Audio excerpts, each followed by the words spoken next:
Hi, I'm Dr. Hisham, laser cosmetic dentist, international educator, and best-selling author.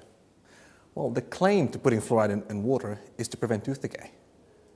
But it's a very questionable claim because if it did work as is claimed to be, then why do we still have tooth decay in countries and in parts of those countries that are still fluoridating the water? Everything in life, and starting from the universe itself to the earth, to what's on the earth, and to us as human beings, is an ecosystem.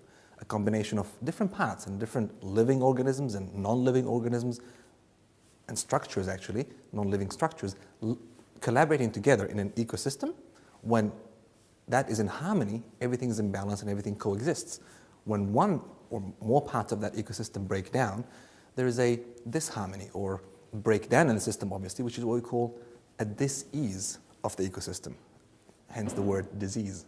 So in the body, every system in the body, every part of the body, the bacteria that live in and on us, and our different parts of our body all want to work in harmony. And when something breaks down, that's when we get disease.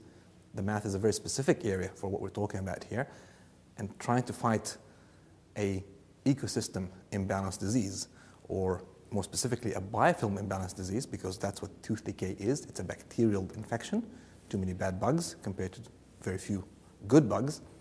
Trying to fight that with a magic bullet like fluoride, despite the toxic effects, I'm not going to talk about those at this moment in time, is actually a false dream.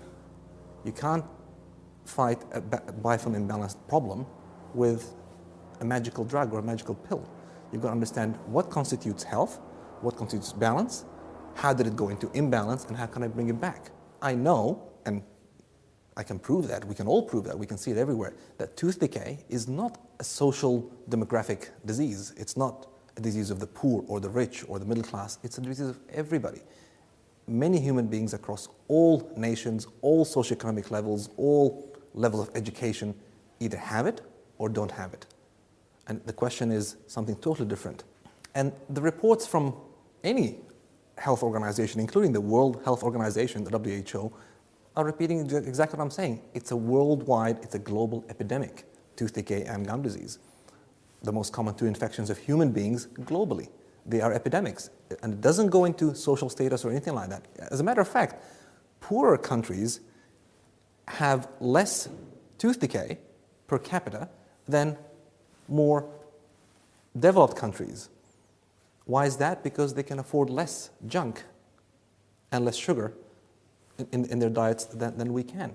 Now, is that a good or bad thing? That's a whole different question to be asked, but the fact is, it is not related to social status or anything like that. And in New Zealand, the statistics are very obvious and very evident. 50% of 5-year-old kids have decay, and 50% of them don't. And that's regardless of social status, where they're living, whether they live in a fluoridated area, where the water is fluoridated, or not. It's 50-50. So you're asking me, is fluoride the answer to tooth decay in New Zealand? And I would ask a question to answer that question. Is tooth decay a fluoride deficiency disease? And then I would answer that and tell you categorically, no. So if it is not a fluoride deficiency disease, and there is no such thing as a fluoride deficiency disease in existence, why is it being claimed as the answer to tooth decay? And if it was so, wouldn't we have resolved the problem already? There's enough fluoride in the toothpaste, there's enough fluoride in the water, not just in New Zealand, but in all countries, or the few countries that are still fluoridating their water, that it should have resolved the problem if it was the answer. So the evidence is right there in the question itself. And the fact is, nothing is a fluoride deficiency disease. Scurvy is a vitamin C deficiency disease.